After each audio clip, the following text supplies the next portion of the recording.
राम राम सा कौसु की कहानियाँ चैनल पर आपको गुणा स्वागत है। श्रीमद् भागवत गीता जी का पहला अध्याय को महात्म्य आपने सुना हुआ। तो आप पहली आप अध्याय सुने हो। बी कमाई ने अर्जुन जी की बात की वे सब बतायोड़ी ही महाभारत को युद्ध संजय क्या बतायो और क्या नहीं बतायो। तो अब आगे आप पहला अध्याय को महात्म्य सुनो। तो आ एकदम बहुत ही बढ़िया सी कहानी है। एक मायने महादेव जी और पार्वता जी और भगवान नारायण जी का लक्ष्मी जी ने काई बात कहे और इनको दोनों को संवाद भी है। तो आप सुनो आ माता पार्वती जी की और महादेव जी की कहानी। तो एक समय के मायने पार्वती जी पूछो कि भाई है महादेव जी कि ज्ञान के बल्लू आप है जिको संसार आपने संसार का लोग है जिका शिव कहवे। शिव केर आपकी पूजा करे। आप मरग छाला ओडो हो, अंगा के मायने शमशान की बबूती लगो हो, गला के मायने है जिको सरप और मुंडा की माला पे जोड़ा राखो हो। एमो तो मने तो कोई चीज है जी पवित्र लागे कोनी। पच आप की ज्ञान और पवित्र हो आ बात कृपा कर मन बताओ।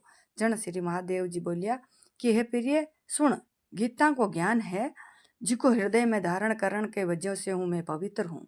और ये ज्ञान ही मन है जिका बाहर का जिका कर्म है वे है जिको लाग्या करे कोनी है। जिको मैं हृदय के मायने धारण करोड़ हूँ। जब पार्वती माता कियो हे भगवान जी गीता ज्ञान की आप यान की बाता बताओ, यान की आप श्रावणा करो बे है जिको सुननी चाहूँ। और कहीं वो ज्ञान सुनन की वजह से कोई भी आदमी कर्तव्य हुयो है कहीं कहीं बिरो उदार हुयो कि नहीं हुयो है। जब महादेव जी कियो कि ई गीता ज्ञान ने सुनर घणे सारा जीवा को है जिको उदार हुयो है वे घणे कर्तव्य हुआ है और आगे भी हुएला।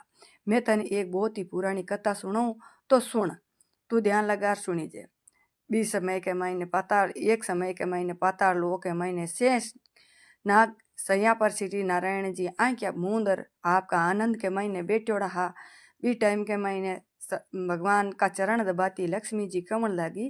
पूछो कि हे भगवान प्रभु आप है जी को निंद्रा के महीने आलस्य के महीने उन पुरुषांग मायने हो या हो जो जीवांग मायने ताम से। फिर आप तो तीनों ही गुणाऊं अतीत हूँ है जी को दूर हो फिर नेत्र बंद कर रिया हो। ई बात को मन बड़ो अचंबो आवे। जन नारायण जी की हो कि हे लक्ष्मी मन है जिको निंद्रा आलस्य है जिको आया करे कोनी। एक शब्द रूप है जो मद भागवत गीता है जिका को ज्ञान है वो है जिको मारा मन के मायने मन आनंदित करे और मारा मग्न मायने रिया करो।